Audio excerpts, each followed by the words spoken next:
പരിശുദ്ധാത്മാവേ സഹായക, നിരന്തരമെന്നെ സഹായിക്കണേ. നിത്യവും കൂടെ വസിക്കുന്നോനേ, അഭിഷേകത്തിൻ അഗ്നി നിറച്ചിടണേ.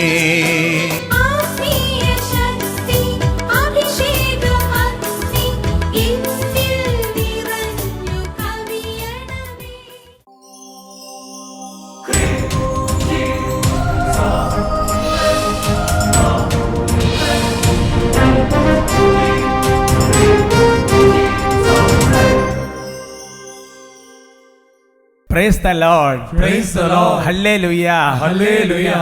അഭിഷേകാഗ്നി വചന ശുശ്രൂഷയെ സംബന്ധിക്കുവാൻ കർത്താവിനെ പ്രത്യേകം തിരഞ്ഞെടുക്കപ്പെട്ട നിങ്ങളെയും നിങ്ങളുടെ കുടുംബങ്ങളെയും പരിശുദ്ധ അമ്മയുടെ വിമല ഹൃദയത്തിനും ഈശോയുടെ തിരുഹൃദയത്തിനും പ്രതിഷ്ഠിക്കുന്നു. ഈശോയുടെ തിരുഹൃദയത്തിന്റെ കരുണയാൽ നിങ്ങൾ പൂരിതരാകട്ടെ. Amen. Hallelujah. Hallelujah. Praise the Lord. Praise the Lord. പ്രിയമുള്ള സഹോദരങ്ങളെ, നിങ്ങളെ കാണുമ്പോൾ വലിയ സന്തോഷമാണ്. നിങ്ങൾക്ക് ആ സന്തോഷമുണ്ടെന്ന് ഞാൻ വിചാരിക്കുകയാണ്. ശരിക്കും പറഞ്ഞാൽ പൗലോസ്ലീഹ തൻ്റെ ലേഖനമൊക്കെ എഴുതുമ്പോൾ ആ ലേഖനത്തിൻ്റെ ആമുഖത്തിലും അതുപോലെ തന്നെ അവസാനത്തിലൊക്കെ വെച്ചിരിക്കുന്ന ചില വചനങ്ങളിലെ അർത്ഥങ്ങളൊക്കെ ഈ ടോക്ക് എടുക്കുമെങ്കിൽ മനസ്സിലാകുകയാണ്. കാര്യം നമ്മൾ നേരിട്ട് കാണുന്നില്ലെങ്കിലും ആ ഒരു സന്തോഷം അനുഭവപ്പെടുന്നുണ്ട്. സന്തോഷത്തോടെ പറഞ്ഞ് ഹല്ലേലൂയ. ഹല്ലേലൂയ. പ്രിയമുള്ള സഹോദരങ്ങളെ, നമുക്കിന്ന് ഈ ശുശ്രൂഷയുടെ സമയത്ത് കർത്താവിൻ്റെ നാമത്തിൻ്റെ ശക്തിയാൽ വലിയ വിടുതലുകൾ കർത്താവ് നമ്മുടെ സമൂഹത്തിൽ തരും. ഒരുപാട് മേഖലയുള്ള അന്ധകാര പീഡകളും പൈശാചിക പീഡകളും വചന ശുശ്രൂഷ സമയത്ത്, ഡെലിവറൻസിൻ്റെ സമയത്ത്, പരിശുദ്ധാത്മാഭിഷേക സമയത്തെല്ലാം വിട്ടുമാറിപ്പോകും. വലിയ കൃപയുടെ അഭിഷേകം കർത്താവ് തരും.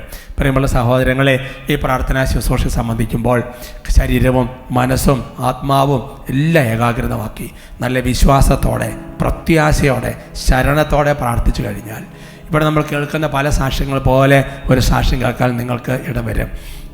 അത്യുന്നുള്ള നേർച്ചകൾ നിറവേറ്റാൻ കർത്താവ് ഒരു അവസരം തരും. എഴുന്നേറ്റ് നിൽക്കാം, കർത്താവിനോട് പ്രാർത്ഥിക്കുക. ഇപ്പം നമ്മുടെ ജീവിതത്തിൻ്റെ അവസ്ഥകൾ ഓരോന്നും സമർപ്പിക്കുകയാണ്.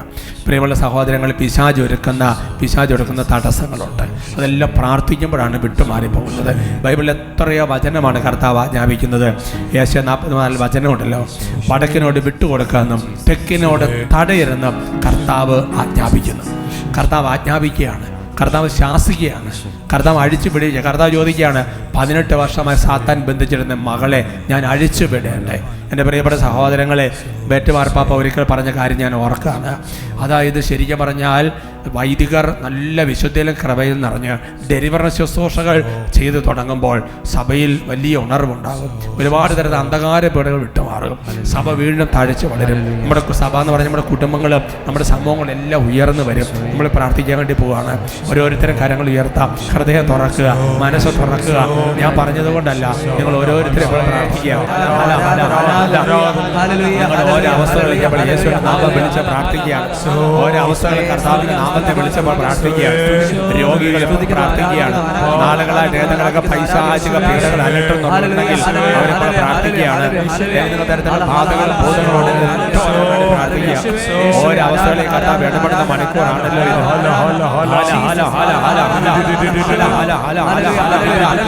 മുഖ്യ ദൂതന്മാരെ പ്രത്യേക സഹായം ഞങ്ങൾ ചോദിക്കുന്നു. മുഖ്യ വിശുദ്ധരുടെ സഹായം ഞങ്ങൾ ചോദിക്കുന്നു. പിതാവിന്റെ പ്രത്യേക മധ്യസ്ഥം ഞങ്ങൾ ചോദിക്കുന്നു.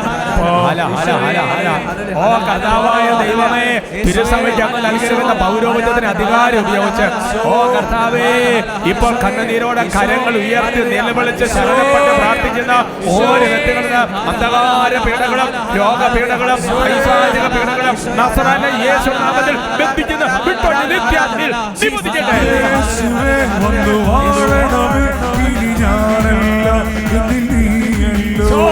രാജാവേ വന്നു വാഴണമേ, ഇനി ഞാനല്ല എന്നിൽ നീയല്ല. കൈകളടിച്ച് യേശുവേ വന്നു വാഴണമേ, ഇനി ഞാനല്ല എന്നിൽ നീയല്ലോ. രാജാവേ വന്നു വാഴണമേ, ഇനി ഞാനല്ല എന്നിൽ നീയല്ലോ. രോഗങ്ങൾ മാറും, ഭൂതങ്ങൾ ഒഴിയും, ബന്ധനമെല്ലാം തകർന്നിടുമേ. ഗുരുടരും മുടന്തരുമെല്ലാം സ്വതന്ത്രമാത്രം ദൈവരാജ്യം. യേശുവേ വന്നു വാഴണമേ, ഇനി ഞാനല്ല എന്നിൽ നീയല്ലോ.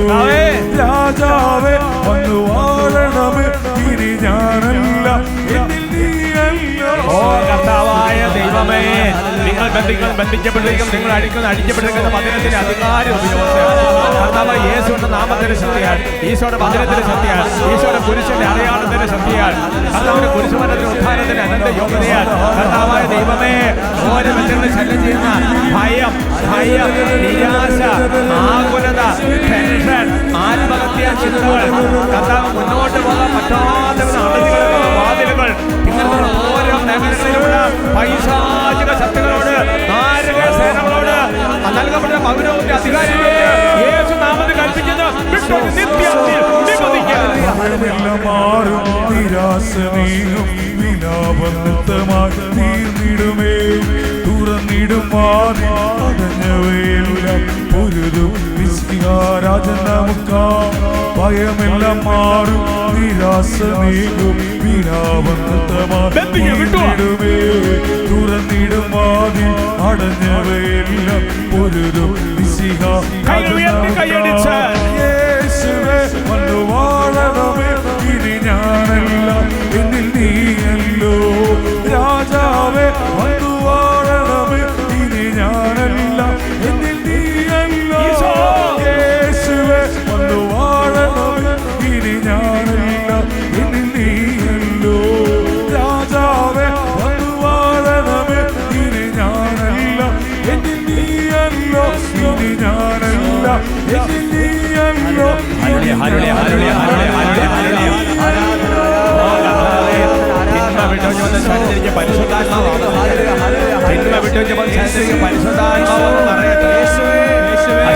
വിട്ടുപോയ ഭവനത്തിലേക്ക് വീണ്ടും ദൈവത്തിന്റെ നിറയട്ടെ, നിറയട്ടെ. മണിക്കൂറുകൾ പ്രാർത്ഥിക്കാൻ ശ്രമ ലഭിക്കട്ടെ, മണിക്കൂറുകൾ സ്തുതിക്കാൻ ശ്രമ ലഭിക്കട്ടെ. സമയമെടുത്ത് ബൈബിൾ വായിക്കാനുള്ള കൃപാവരങ്ങളെല്ലാം നിറയട്ടെ. പരിശുദ്ധാത്മാവിന്റെ ഫലങ്ങൾ വന്ന് നിറയട്ടെ. പരിശുദ്ധാത്മാവിന്റെ ദാനങ്ങൾ ഉച്ചരിക്കട്ടെ. പരിശുദ്ധാത്മാവിന്റെ കൃപാവരങ്ങൾ ഉച്ചരിക്കട്ടെ. ഹല ഹല ഹല ഹല. ദൈവിക പുണ്യങ്ങളെല്ലാം നിറയട്ടെ. വിശ്വാസ ശരണ ഉപരി നിറയട്ടെ. ഹല ഹല ഹല ഹല ഹല. എല്ലാ കൃപകളും നിറയട്ടെ. ആരാധന ആരാധന ആരാധന. കർത്താവേ ആരാധന. ദൈവമേ അനുഗ്രഹിക്കുകയാണ് കർത്താവേ. അപ്പസ്തോലരുടെ വചനം ഓർക്കുകയാണ് കർത്താവേ. കർത്താവിനും കർത്താവിൻ്റെ കൃപയുടെ വചനത്തിനും അതിനെ പ്രത്യേകം പ്രതിഷ്ഠിക്കുന്ന കർത്താവ്. യോഹന്നാൻ 17:12 പറഞ്ഞ് ഈശോ എന്ന നാമത്തിന് പ്രതിഷ്ഠിക്കുന്ന കർത്താവ്. കാത്തോരണം കർത്താവേ. കണ്ണിൻ്റെ കൃഷ്ണമണി പോലെ കരുതണം കർത്താവേ.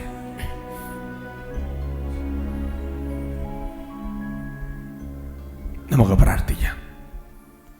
നന്മ നിറഞ്ഞ മറിയമേ സ്വസ്തി, കർത്താവ് അങ്ങയോട് കൂടെ സ്ത്രീകളിൽ അങ്ങ് അനുഗ്രഹിക്കപ്പെട്ടവളാണ്. അങ്ങയുടെ ഉദരത്തിന് ഫലമായി ഈശോ അനുഗ്രഹിക്കപ്പെട്ടവനാണ്. പരിശുദ്ധ മറിയമേ തമ്പുരാൻ്റെ അമ്മേ, പാപികളായ ഞങ്ങൾക്ക് വേണ്ടി ഇപ്പോഴും ഞങ്ങളുടെ മരണസമയത്തും തമ്പുരാനോട് അപേക്ഷിച്ചു കൊള്ളണമേ. Amen. Praise the Lord. Praise the Lord. Hallelujah. Hallelujah. നമുക്കിരിക്കാം.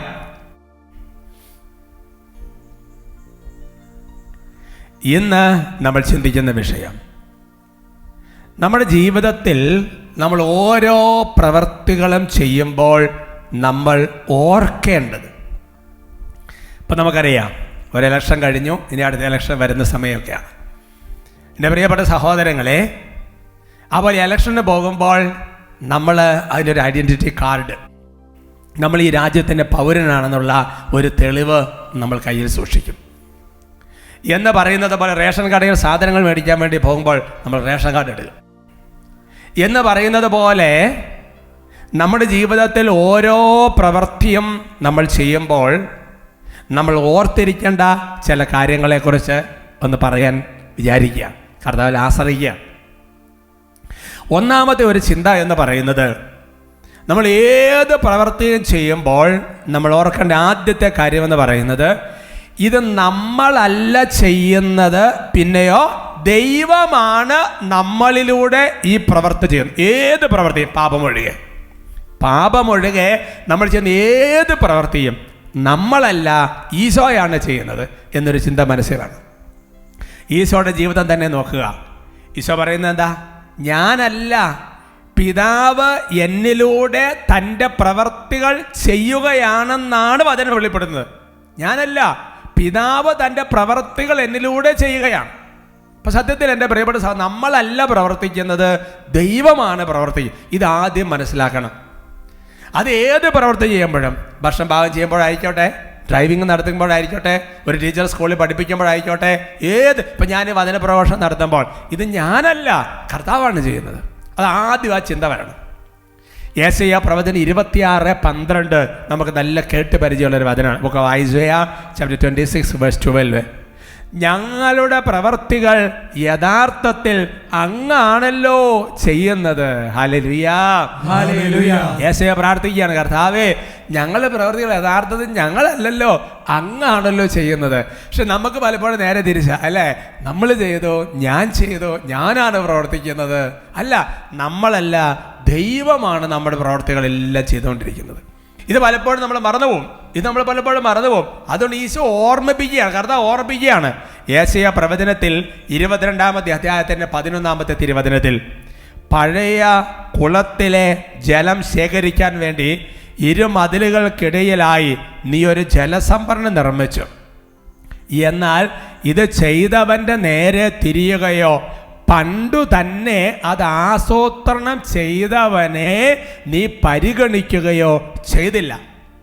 രാജാവിനെ കുറിച്ച് പറയുകയാണ്, നീ വീടുകൾ എണ്ണി, പഴയ വീടുകളൊക്കെ പൊളിച്ച് പണിത് കുറേ കാര്യങ്ങളൊക്കെ ചെയ്തു. അത് മുകളിലത്തെ വചനത്തിലുണ്ട്. എന്നിട്ട് അവസാനം പറയും ജലസംഭരണിയൊക്കെ പിന്നെ നല്ല ക്ലിയറായിട്ട് ഉണ്ടാക്കി, ബെസ്റ്റായിട്ടുണ്ട്. പക്ഷേ ഇതെല്ലാം ചെയ്ത ഒരാളുണ്ട്, നിന്നിലൂടെ ഞാനാണ് പ്രവർത്തിച്ചത്.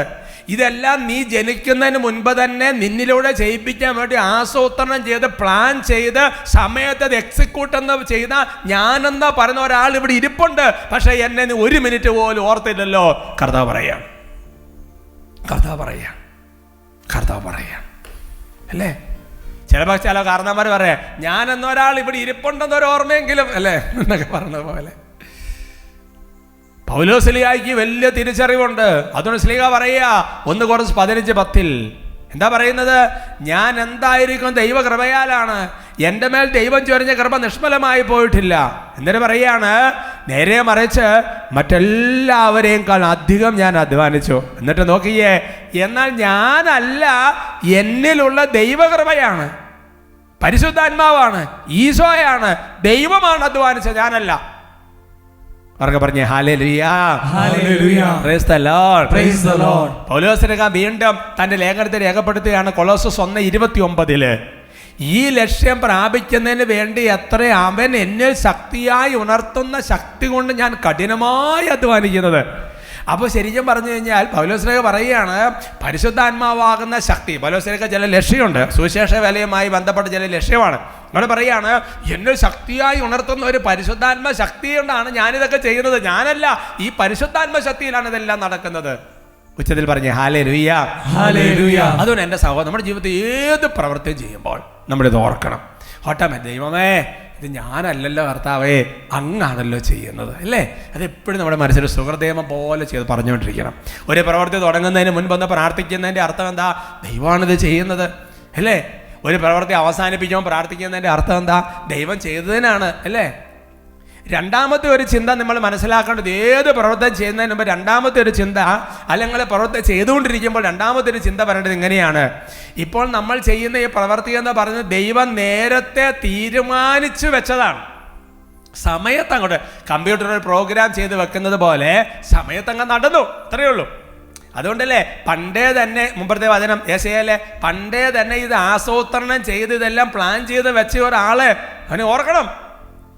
അത് വളരെ കറക്റ്റാണ്. പുതിയ നിയമത്തിൽ എഫേസ്യസ് ലേഖനം 2-ാമത്തെ അധ്യായത്തിൻ്റെ 10-ാം തിരുവചനത്തിലാണ്, നാം ദൈവത്തിൻ്റെ കരവേലയാണ്, നാം ചെയ്യാൻ വേണ്ടി ദൈവം മുൻകൂട്ടി ഒരുക്കിയ സൽപ്രവർത്തികൾക്കായി യേശു ക്രിസ്തുവിൽ സൃഷ്ടിക്കപ്പെട്ടവരാണ്. അപ്പോൾ അതിനൊന്ന് സൂക്ഷിച്ച് നോക്കിയാൽ നിങ്ങൾ, ദൈവം നമ്മളെ സൃഷ്ടിക്കുമ്പോൾ ദൈവം പറയുകയാണ്, സൃഷ്ടിക്കുന്നതിന് മുൻപ് തന്നെ നമ്മൾ ചെയ്യാൻ വേണ്ടിയിട്ട് ദൈവം നേരത്തെ തന്നെ പ്ലാൻ ചെയ്ത് വെച്ചിരിക്കുന്ന ചില സൽപ്രവർത്തികൾ സമയത്ത് ചെയ്യാൻ വേണ്ടി സൃഷ്ടിക്കപ്പെട്ടവരാണ് നമ്മൾ. ഇതൊരു വചനമാണ് സഹോദരങ്ങളെ. So nothing is accidental. എല്ലാം ഇങ്ങനെയാണ് നടന്നുകൊണ്ടിരിക്കുന്നത്. എന്ന് പറഞ്ഞാൽ ദൈവത്തിൻ്റെ നിശ്ചിത പദ്ധതിയും പൂർവ്വജ്ഞാനവും അനുസരിച്ചാണ് എല്ലാ കാര്യങ്ങളും സംഭവിച്ചുകൊണ്ടിരിക്കുന്നത്. എഫേസ്യസ് ലേഖനം 1:11 അതാണല്ലോ പഠിപ്പിക്കുന്നത്. തൻ്റെ ഹിതമനുസരിച്ച് എല്ലാം പൂർത്തിയാക്കുന്ന അവിടുന്ന് തൻ്റെ പദ്ധതി അനുസരിച്ച് അവനിൽ നമ്മെ മുൻകൂട്ടി തെരഞ്ഞെടുത്ത് നിയോഗിച്ചു. ഹല്ലേലൂയാ. അപ്പൊ ശരിക്കും പറഞ്ഞാൽ ഇപ്പോൾ നമ്മൾ ഈ ജീവിക്കുന്ന വർഷത്തിൽ ഇന്ന കാലഘട്ടത്തിൽ അതിന് വേണ്ടിയിട്ട് ദൈവം എത്രയോ നാളുകൾക്ക് മുമ്പ് കറക്റ്റ് ടൈം പ്ലാൻ എല്ലാം സെറ്റ് ചെയ്ത് നമ്മളെ സൃഷ്ടിച്ച് നിയോഗിച്ചിരിക്കുകയാണ്. നിങ്ങൾ ചിന്തിച്ചോ, ബൈബിളിലെ കഥാപാത്രങ്ങൾക്ക് ഈ ഒരു നല്ല ബോധ്യമുണ്ട്. അവരേത് പ്രവൃത്തിയും ചെയ്യുമ്പോൾ ഇതാണ് പറഞ്ഞുകൊണ്ടിരിക്കുന്നത്, ഇതാണ് ചിന്തിച്ചുകൊണ്ടിരിക്കുന്നത്. വിശുദ്ധാത്മാക്കൾ അങ്ങനെയാണ്. യോദ്ധ്യത്തിന്റെ പുസ്തകം 9:6 വചനം കിടക്കുന്നുണ്ട്. അവിടുത്തെ വഴികൾ മുൻകൂട്ടി ഒരുക്കുകയും അവിടുത്തെ വിധികൾ മുന്നറിവോടും കൂടെയുള്ളതാണ്. അവിടുത്തെ വഴികൾ, അവിടുത്തെ കാര്യങ്ങളെല്ലാം മുൻകൂട്ടി പ്ലാൻ ചെയ്തിട്ടുള്ളതാണ്, മുന്നറിവോട് കൂടെയുള്ളതാണ്, പാപമൊഴികെ. സന്തോഷത്തോടെ പറഞ്ഞ ഹല്ലേലൂയാ. അത് മനസ്സ് സൂക്ഷിക്കണം. ഒന്ന്, ദൈവമാണ് നമ്മളോട് പ്രവർത്തിക്കുന്നത്. രണ്ട്, ദൈവം പ്ലാൻ ചെയ്ത് വെച്ചിരിക്കുന്നു, ഓൾറെഡി പ്ലാൻഡ് ആണത്. അതുകൊണ്ട് എൻ്റെ പ്രിയപ്പോൾ വെറുതെ നമ്മൾ ടെൻഷൻ അടിച്ച് മരിക്കരുത്. ചില മനുഷ്യർക്ക് ഓരോ പ്രവർത്തനം ചെയ്യുന്നത് എന്തൊരു ടെൻഷനാണ്. അതുകൊണ്ട് ടെൻഷൻ അടിക്കരുത്. മൂന്നാമത് ചെയ്യേണ്ട കാര്യം എന്താണെന്നറിയാവോ? നമ്മൾ ദൈവത്തെ ആശ്രയിച്ചുകൊണ്ടിരിക്കണം. പറഞ്ഞു ഹല്ലേലൂയാ. അപ്പൊ ഇപ്പൊ ഉദാഹരണം പറഞ്ഞു കഴിഞ്ഞാൽ, എന്നിലൂടെ ഇത് ഇപ്പം ഞാൻ ടോക്ക് എടുക്കുന്നത്, അല്ലെങ്കിൽ ഗാനശുശ്രൂഷ നടത്തുന്ന സഹോദരങ്ങളിലൂടെ, അല്ലെങ്കിൽ ഇപ്പോൾ വീഡിയോ റെക്കോർഡിംഗ് നടത്തുന്ന സഹോദരങ്ങളോട് സഹായിക്കുന്നവരിലൂടെ എല്ലാം ഇവരാണ് കൈകൊണ്ട് ഇതെല്ലാം ഓപ്പറേറ്റ് ചെയ്തുകൊണ്ടിരിക്കുന്നത്. പക്ഷേ ചെയ്യുന്നത് ആരാ? ദൈവമാണ്. അതുകൊണ്ട് ദൈവം ആഗ്രഹിക്കുന്ന രീതിയിൽ ഇത് നല്ല രീതിയിൽ ചെയ്യാൻ വേണ്ടി എപ്പോഴും നമ്മൾ ദൈവത്തെ ആശ്രയിച്ചുകൊണ്ടിരിക്കണം. അതല്ലേ യോഹന്നാൻ 15:5, എന്നെ കൂടാതെ നിങ്ങൾക്കൊന്നും ചെയ്യാൻ സാധിക്കുകയില്ല. എന്നെ കൂടാതെ നിങ്ങൾക്കൊന്നും, ഒന്നെന്ന് പറഞ്ഞാൽ പിന്നെ ഒന്നും പറ്റുകയില്ല. അതിൽ ഒന്നെന്ന് പറഞ്ഞിരിക്കുന്നത് ഫിലിപ്പിയർ 4:13 നേരെ ഓപ്പോസിറ്റാണ്. എന്നെ ശക്തനാക്കുന്നവനിലൂടെ എനിക്കെല്ലാം ചെയ്യാൻ സാധിക്കും. എന്നെ ശക്തനാക്കുന്നവനിലൂടെ എല്ലാം ചെയ്യാൻ സാധിക്കും. അതുകൊണ്ട് എല്ലാം ദൈവത്തിൻ്റെ ദാനമാണ്. ദൈവം തന്നാലേ സ്വീകരിക്കാൻ പറ്റുള്ളൂ. ദൈവം തന്നാലേ നമുക്കിതെല്ലാം പ്രാവർത്തികമാക്കാം. ഇല്ല, പറ്റുകയില്ല. അതാണ് ഉന്നതത്തിന് ദാനമായി ലഭിക്കുന്നില്ലെങ്കിൽ നമുക്കൊന്നും ചെയ്യാൻ പറ്റുകയെന്ന് പറഞ്ഞതിന് കാരണം അതാണ്. അതുകൊണ്ട് നമ്മൾ ചെയ്യേണ്ട കാര്യം എന്താ? ഏത് പ്രവൃത്തിയിലും ഏത് കാര്യത്തിലും നമ്മൾ ദൈവത്തെ ആശ്രയിക്കുക എന്നുള്ളതാണ്. സന്തോഷത്തോടെ പറഞ്ഞു ഹല്ലേലൂയ. ശരിക്കും പറഞ്ഞാൽ നിങ്ങൾ ഈ സാക്ഷ്യങ്ങളെല്ലാം കാണുമ്പോൾ സംഭവിക്കുന്നതാ, ദൈവത്തെ മനുഷ്യൻ ആശ്രയിച്ചപ്പോഴുണ്ടായ സംഭവങ്ങളാണ്. ഏത് കാര്യവും ദൈവത്തെ ആശ്രയിച്ചപ്പോൾ സംഭവങ്ങളാണ്. നമുക്ക് ഉദാഹരണം പറയാം. ഇപ്പോൾ ഒരു സാക്ഷ്യം ഞാൻ കണ്ടത് ഓർക്കാണ്. ആ സാക്ഷ്യം ഇപ്പോൾ പ്ലേ ചെയ്യാം. അതായത് ആ കുടുംബത്തെ ശരിക്കും പറഞ്ഞാൽ മക്കളില്ല, അങ്ങനത്തെ ഒരു പ്രത്യേക അവസ്ഥയിൽ ആ കുടുംബം ചെയ്ത ദൈവത്തെ അങ്ങോട്ട് ആശ്രയിക്കുക. ആ സാക്ഷ്യം ഒന്ന് കാണാം. എൻ്റെ പേര് ടീന ബിബിൻ, എൻ്റെ ഹസ്ബൻഡ് ബിബിൻ മാത്യു, ഞങ്ങളുടെ 2 മക്കൾ ഹന്ന ബിബിൻ, ഹേഡൻ ബിബിൻ. ഞങ്ങൾ വരുന്നത് ആലപ്പുഴ ജില്ലയിലെ മാവേലിക്കര എന്ന സ്ഥലത്താണ്. ഞങ്ങളുടെ കല്യാണം 2015 ജനുവരി മാസമായിരുന്നു. 3 വർഷത്തോളം ഞങ്ങൾക്ക് കുട്ടികളില്ലായിരുന്നു. എൻ്റെ ഹസ്ബൻഡ് വർക്ക് ചെയ്യുന്നത് ഖത്തറിലായിരുന്നു, ഞാൻ നാട്ടിലുമായിരുന്നു. അങ്ങനെ ഞാൻ വിസിറ്റിംഗ് വിസയിൽ ഖത്തറിൽ പോയി. 2 പ്രാവശ്യം പോയിട്ട് ഞാൻ നിരാശയോടെയാണ് വന്നത്. 3-ാമത്തെ പ്രാവശ്യം ഞാൻ പിന്നെയും പോയി. ഞാൻ ഈശോയോട് പറഞ്ഞു, ഈശോയെ എനിക്ക് സന്തോഷത്തോടെ തിരിച്ച് വരാൻ പറ്റണം, എനിക്കൊരു കുഞ്ഞില്ലാതെ നാട്ടിൽ പോകത്തില്ല എന്ന് ഞാൻ പറഞ്ഞു. അങ്ങനെ ഞാൻ പോയി, 2018 പോയി. അങ്ങനെ ഞങ്ങൾ എല്ലാ സൺഡേയിലും അഭിഷേകാഗ്നി കാണുമായിരുന്നു. അല്ലാതെ ഞാൻ ഉറപ്പിച്ചു, രാവിലെ എഴുന്നേറ്റുടനെ അഭിഷേകാഗ്നി അച്ഛൻ്റെ പഴയ എപ്പിസോഡുകൾ കാണുമായിരുന്നു. അത് കണ്ടിട്ടേ ബാക്കി കാര്യം ചെയ്യത്തുള്ളായിരുന്നു. അങ്ങനെ ഞാൻ അഭിഷേകാഗ്നി പഴയ എപ്പിസോഡുകൾ കാണാൻ തുടങ്ങി. പിന്നെ ഞാൻ എൻ്റെ ഹസ്ബൻഡ് ഒരുമിച്ചിരുന്ന് സൺഡേ അഭിഷേകാഗ്നി പ്രാർത്ഥിക്കുമായിരുന്നു. ആരാധനയുടെ സമയത്ത് ഞങ്ങൾ 2 പേരും എൻ്റെ വയറ്റിൽ കൈവച്ച് പ്രാർത്ഥിക്കുമായിരുന്നു. യേശുനാമത്തിൻ്റെ ബുക്ക് വെച്ച് പ്രാർത്ഥിക്കുമായിരുന്നു. അങ്ങനെ ഞാൻ അഭിഷേകാഗ്നി 2018 ജൂൺ മാസത്തിൽ ഞാനൊരു അഭിഷേകാഗ്നി ഞങ്ങൾ കണ്ടുകൊണ്ടിരിക്കുമായിരുന്നു. അപ്പം ഞാൻ ഒരു ചേച്ചിയുടെ സാക്ഷ്യം കേട്ട്, ആ ചേച്ചി തമിഴ്നാട്ടിൽ നിന്നാണ് വന്നത്, തമിഴിലാണ് പറയുന്നത്. ആ ചേച്ചിക്കും വർഷങ്ങളായിട്ട് കുട്ടികളില്ലായിരുന്നു. അങ്ങനെ അടുത്തുള്ള മലയാളി ചേച്ചി, ആ ചേച്ചി പറഞ്ഞു, മോള് 3 ആഴ്ച അഭിഷേകാഗ്നി കൂടു, 4-ാമത്തെ ആഴ്ച മോള് ടെസ്റ്റ് ചെയ്തപ്പം പോസിറ്റീവായിരിക്കുന്നു. ആ സമയത്ത് എനിക്ക് പെട്ടെന്ന് എൻ്റെ മനസ്സിൽ വന്നു, ഈശോയെ ഞാനും 3 ആഴ്ച അഭിഷേകാഗ്നി കൂടാം, 4-ാമത്തെ ആഴ്ച ഞാനും ടെസ്റ്റ് ചെയ്യും, അപ്പോൾ എനിക്ക് പോസിറ്റീവായിരിക്കണമെന്ന് പറഞ്ഞു. അങ്ങനെ ഞാൻ 3 ആഴ്ച അഭിഷേകാഗ്നി കൂടി, 4-ാമത്തെ ആഴ്ച രാവിലെ സൺഡേ ഞാൻ ടെസ്റ്റ് ചെയ്തു. അപ്പോൾ എനിക്ക് പോസിറ്റീവ് റിസൾട്ടായിരുന്നു. അപ്പം ഞാൻ പ്രഗ്നൻ്റായി. പോസിറ്റീവ് റിസൾട്ട് വന്നു.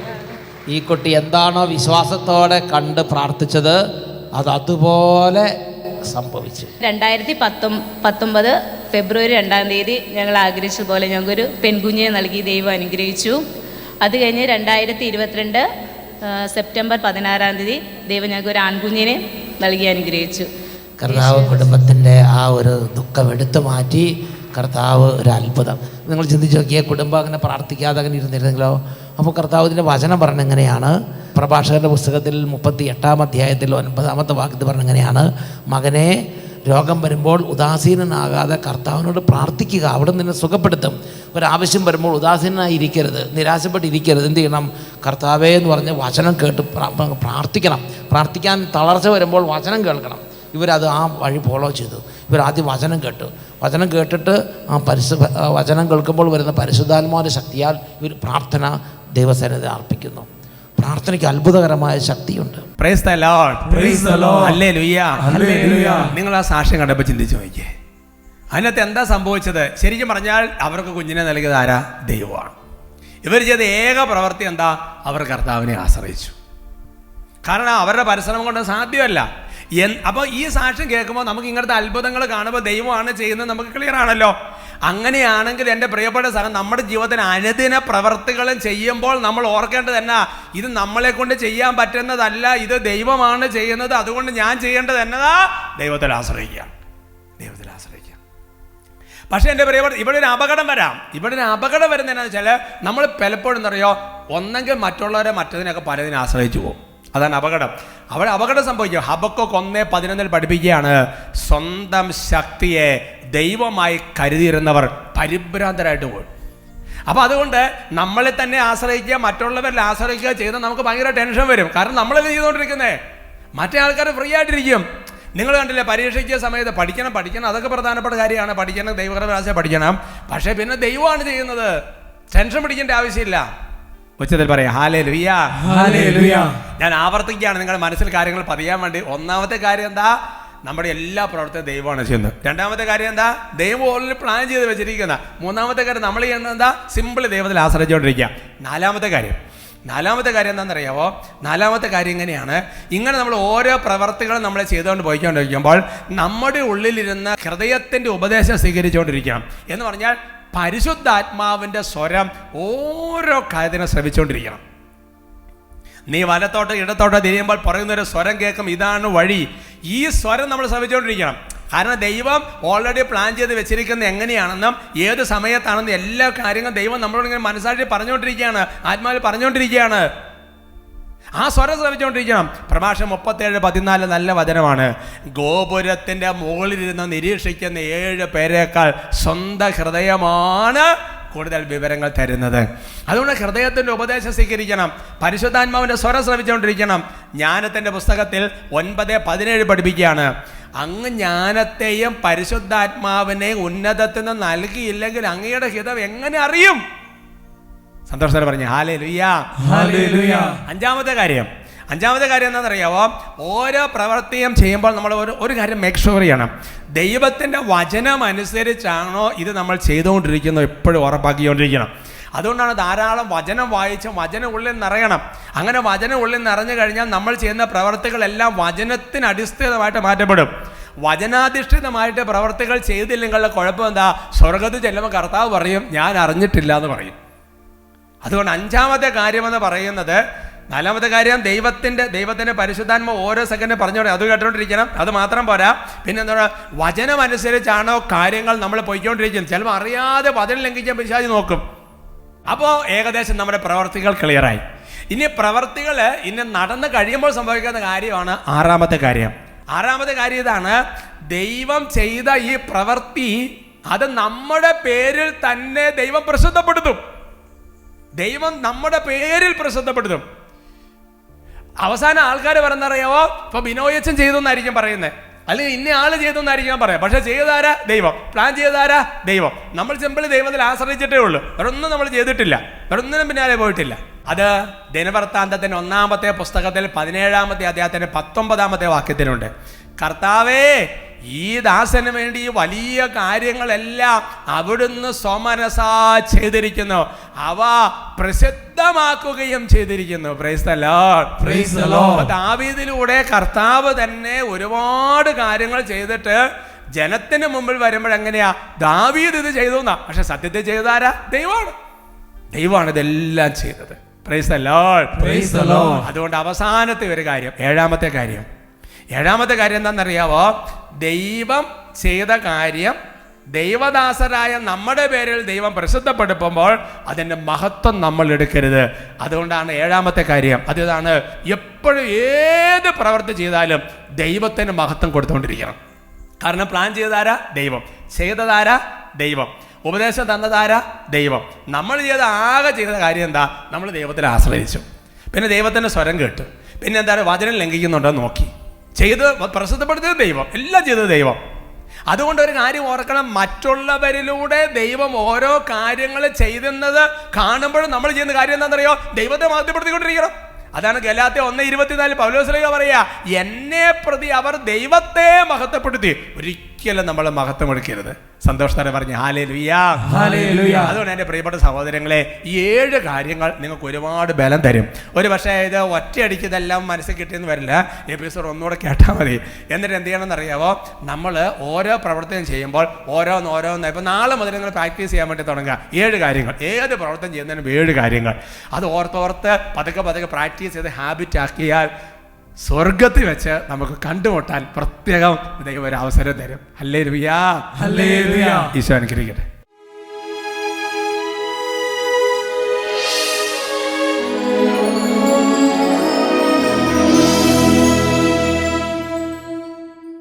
കർത്താവായ ദൈവമേ, ഇന്നോളമുള്ള ഞങ്ങളുടെ ജീവിതങ്ങളെ ഓർക്കാണ്.